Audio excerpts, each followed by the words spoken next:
చావు దెబ్బలు తినటం, మీడియా ముందు జబ్బలు చర్చుకోవటం, పక్కకెళ్ళి ఆయింట్మెంట్స్ రుద్దుకోవటం పాకిస్తాన్కు బాగా అలవాటు. ఆపరేషన్ సింధూర్ పాక్ సైనిక స్థావరాలని ఘోరంగా దెబ్బతీసిన దాయాది దేశం మాత్రం అబ్బే అలాంటిదేమీ లేదు అని బుకాయిస్తోంది. కానీ నిజం నిప్పులాంటిది కదా, ఎక్కువ రోజులు దాస్తే దహించి వేస్తోంది. అలా ఒక్కో విషయం పాకిస్తాన్ నుంచే బయటకొస్తోంది. పైగా మనల్ని ట్రాప్ చేయబోయి వాళ్లే ఇరుక్కుపోయి పాకిస్తాన్ దళాలు ఎంతలా నష్టపోయాయో ఇప్పుడిప్పుడే తెలుస్తోంది.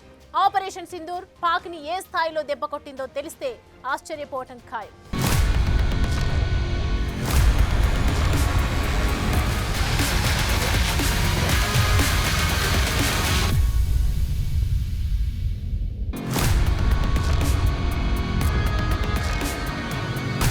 ఎరక్కపోయి ఇరుక్కుపోయిన పాకిస్తాన్, భారత్ ట్రాప్లో చిక్కి ఘోరంగా దెబ్బతిన్న పాక్. యుద్ధమంటే ఆయుధాలొక్కటే కాదు, బలమైన వ్యూహం కూడా. ఆపరేషన్ సింధూర్లో బెడిసికొట్టిన వ్యూహంతో భారత్ కొట్టిన దెబ్బకు పాక్ ఎకరాలకు ఎకరాలు తడిసిపోయింది. ఇండియాని ట్రాప్ చేద్దామని అనుకున్న పాక్ బలగాలు ఆత్రానికి పోయి అడ్డంగా దొరికేసి చావు దెబ్బతిన్నాయి. భారత్ వేసిన ఎరకు వెంటనే రెస్పాండ్ అయిన పాక్ కి అంతే వేగంగా ఇప్పట్లో కోలుకోలేని షాక్ తగిలింది. పాక్ ని ఘోరంగా దెబ్బ కొట్టాలనుకున్న భారత్ దళాలు మే 10న ఓ ఎరను దానిపై విసిరింది. అనుకున్నట్లే ఆత్రంగా స్పందించిన పాకిస్తాన్ భారత్ కు అడ్డంగా దొరికిపోయి చావు దెబ్బతింది. చైనా ఫైటర్ జెట్లు, టర్కీ డ్రోన్లు అంటూ జబ్బలు చరుచుకుంటూ ప్రకటనలు చేసిన పాకిస్తాన్ దెబ్బకు కాలబేరానికొచ్చింది. ఆపరేషన్ సింధూర్లో జరిగిన అత్యంత నాటకీయ పరిణామాలన్నీ ఇప్పుడు బయటకొస్తున్నాయి. అవి అందరినీ ఆశ్చర్యపరుస్తున్నాయి. మే 9, 10వ తేదీ రాత్రి వేళల్లో భారత్లోని జనావాసాలు, సైనిక స్థావరాలను పాకిస్తాన్ లక్ష్యంగా చేసుకుంది. డ్రోన్లు, ఇతర ఆయుధాలతో దాడులకు తెగబడింది. అయితే వాటన్నిటినీ భారత ఎయిర్ డిఫెన్స్ సిస్టమ్ సమర్థవంతంగా తిప్పికొట్టింది. దీని తర్వాత పాక్ ని కోలుకోలేని దెబ్బ కొట్టాలని డిసైడ్ అయింది భారత్. పాక్ కీలక స్థావరాలు ధ్వంసం చేసి చావు దెబ్బ కొట్టాలని నిర్ణయించుకున్నాయి మన దళాలు. అయితే పాక్ దగ్గరున్న HQ-9 ఎయిర్ డిఫెన్స్ సిస్టమ్ అడ్డంకిగా మారిందని గుర్తించారు. దాంతో వెంటనే డికాయ్ వ్యూహాన్ని తెరమీదకి తెచ్చింది మన సైన్యం. ఇండియన్ ఎయిర్ ఫోర్స్ కి చెందిన ఫైటర్ జెట్లని తలపించేలా సిగ్నల్స్ పంపే కొన్ని రకాల డ్రోన్లను పాక్ గగనతలంలోకి వదిలింది. ఇంకేముంది, భారత ఫైటర్ జెట్లు దొరికాయనుకుని పాకిస్తాన్ HQ-9 సహా ఇతర రాడార్, ఎయిర్ డిఫెన్స్ వ్యవస్థల్ని యాక్టివేట్ చేసింది. దాంతో ఈ రక్షణ వ్యవస్థల్ని మోహరించిన ప్రదేశాలను గుర్తించిన భారత్ సూసైడ్ డ్రోన్లను ప్రయోగించి పాక్ రాడార్ వ్యవస్థను ధ్వంసం చేసింది. ఆ తర్వాత IAF ఫైటర్ జెట్లు BrahMos, scalp, crystal maze, rampage లాంటి ఆయుధాలు ప్రయోగించింది. ఈ ఎపిసోడ్ పాక్ అర్థమయ్యేలోపే మన మిసైళ్లు పాకిస్తాన్ ఎయిర్ ఫోర్స్ స్థావరాలపై దూసుకెళ్లాయి. వీటిలో బలమైన షెల్టర్లు, రన్వేలు, కమాండ్ సెంటర్లను దెబ్బతీసే పనిని బ్రహ్మోస్ చూసుకుందని ఇంటర్నేషనల్ మీడియాలో కథనాలు వచ్చాయి. ఈ సర్ప్రైజ్ అటాక్ తర్వాత పాక్ తమ యుద్ధ విమానాలను సరిహద్దులకు దూరంగా ఉన్న ఎయిర్ బేస్లకు మార్చేసింది. ఈ దాడులకు సుమారు 15 బ్రహ్మోస్ మిసైళ్లను వాడినట్టు తెలుస్తోంది. మొత్తం మీద పాకిస్తాన్కున్న 12 అత్యంత కీలక ఎయిర్ బేసుల్లో 11 ఎయిర్ బేస్లను భారత్ దెబ్బతీసింది.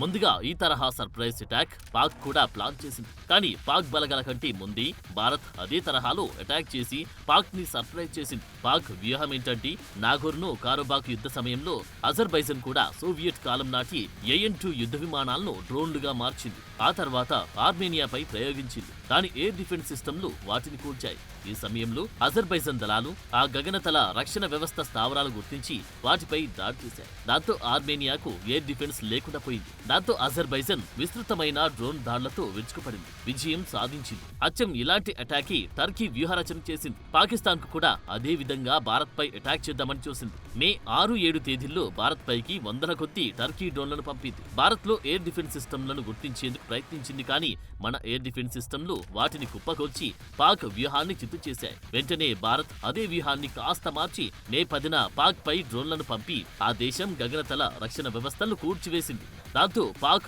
చావు దెబ్బతింది.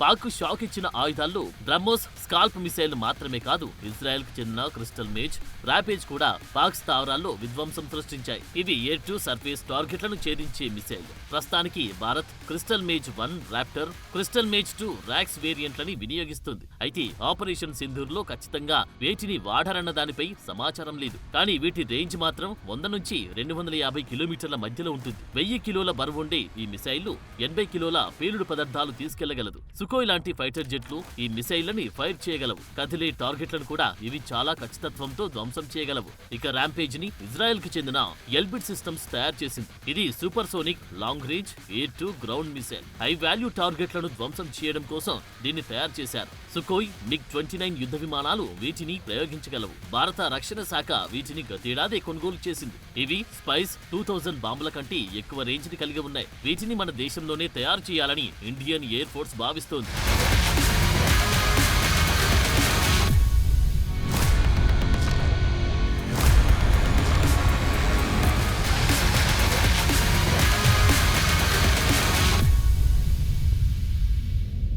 ఆపరేషన్ సింధూర్ పాక్ గుండెల్లో దడ పుట్టించటమే కాదు, పాక్ ఎయిర్ డిఫెన్స్ సిస్టమ్ ని కూడా ఘోరంగా దెబ్బతీసింది. భారత్ జరిపిన దాడుల్లో పాక్ కోల్పోయిన మరో కీలక ఎయిర్ డిఫెన్స్ సిస్టమ్ అవాక్స్. పాక్ కు గిఫ్ట్ గా వచ్చిన అవాక్స్ ని భారత్ ఘోరంగా దెబ్బతీసింది. అవాక్స్ విమానాన్ని మన బలగాలు ఎలా దెబ్బకొట్టాయో తెలిస్తే మీరంతా అవాక్కవడం ఖాయం. పాక్ రిటైర్డ్ ఎయిర్ మార్షల్ కూడా దీని గురించే చెప్పారంటే ఇండియా కొట్టిన హిట్ పాక్లో ఏ రేంజ్ లో రీసౌండ్ వచ్చిందో అర్థం చేసుకోవచ్చు.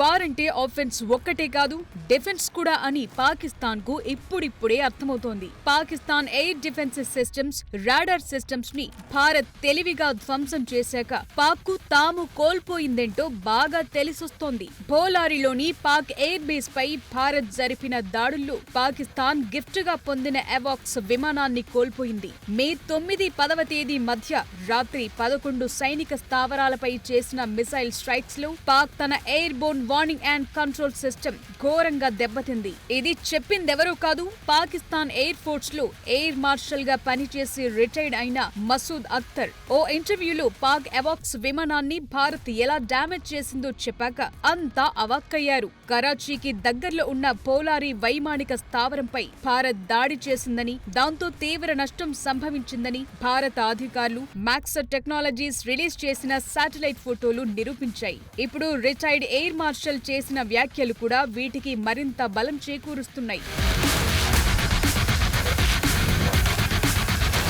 ఆపరేషన్ సింధూర్లో PAF నిఘా విమానం అవాక్స్ ని భారత్ కూల్ చేసిందని Pakistan retired air marshal Masood Akhtar ఓ ఇంటర్వ్యూలో ఒప్పుకున్నారు. భోలారి ఎయిర్ బేస్ పై ఇండియన్ ఎయిర్ ఫోర్స్ 4 బ్రహ్మోస్ మిసైళ్లను ప్రయోగించిందని, అందులో ఒకటి అవాక్స్ విమానం పార్క్ చేసిన హ్యాంగర్ ని ఢీకొట్టిందని చెప్పారు. దాంతో అవాక్స్ ప్లేన్ డ్యామేజ్ అవటమే కాదు, పాక్ సైనికులు కూడా మృతి చెందారన్నారు Masood Akhtar. Next morning he came with surface to surface missiles. फिर आर्मी और एयर फोर्स ने, आर्मी ने अल्फता हमारे मिसाइल मारे और एयर फोर्स ने, ये जो आप सुबह की बात कर रहे हैं, ये 10 की सुबह को हुआ, बिकॉज मेरी कुछ लोगों से बात भी हुई. उस बेस के ऊपर 4 surface to surface BrahMos missile आए. सरफेस टू सरफेस या एयर टू सरफेस, ये मुझे नहीं पता. तो पायलट्स जो हैं वो पहले दौड़े कि वो अपने जहाजों को सिक्योर करें, और जैसे पहला आया वो जूम करके ऊपर से दूसरा आया, फिर तीसरा आया, फिर चौथा आया, जो कि अनफॉर्चुनेटली बोलारी में डायरेक्टली आके एक हैंगर पे लगा, जहां पे एक हमारा एवैक्स खड़ा था, जो डैमेज हुआ, जहां पे शहादतें भी हुई.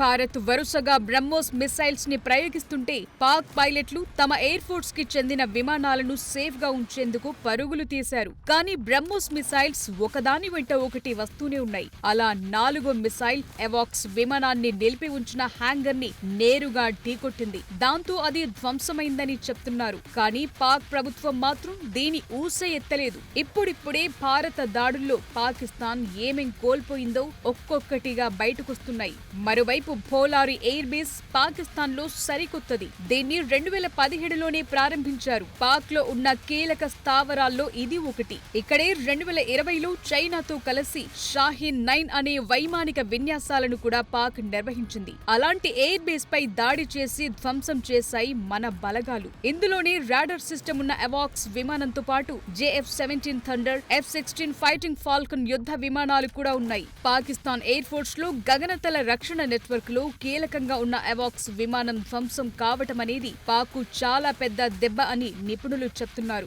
ఈ పరిస్థితుల్లో ఈ విషయం బయటకు రావటం కూడా పాక్ ని ఇబ్బంది పెట్టే అంశంగా చూస్తున్నారు.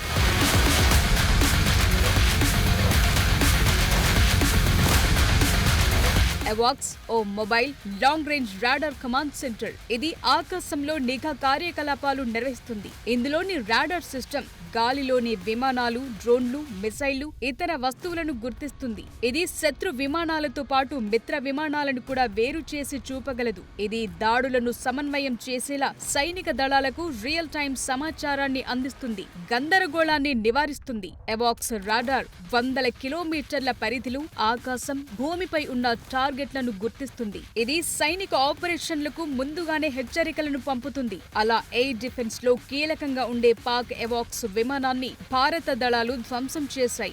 మే 10న పాక్ వైమానిక స్థావరాలతో సహా సైనిక స్థావరాలపైన భారత్ దాడులు చేసింది. షాబాజ్ ఎయిర్ బేస్, పోలారి ఎయిర్ బేస్లపై దాడికి సంబంధించిన శాటిలైట్ చిత్రాలు విధ్వంసాన్ని అందరి కళ్లకు కడుతున్నాయి. పాక్ ని ట్రాప్ చేసి లాహోర్ ఎయిర్ డిఫెన్స్ సిస్టమ్ ని ధ్వంసం చేయటం ద్వారా పాక్ ఎయిర్ ఫోర్స్ ని వ్యూహాత్మకంగా దెబ్బతీసింది.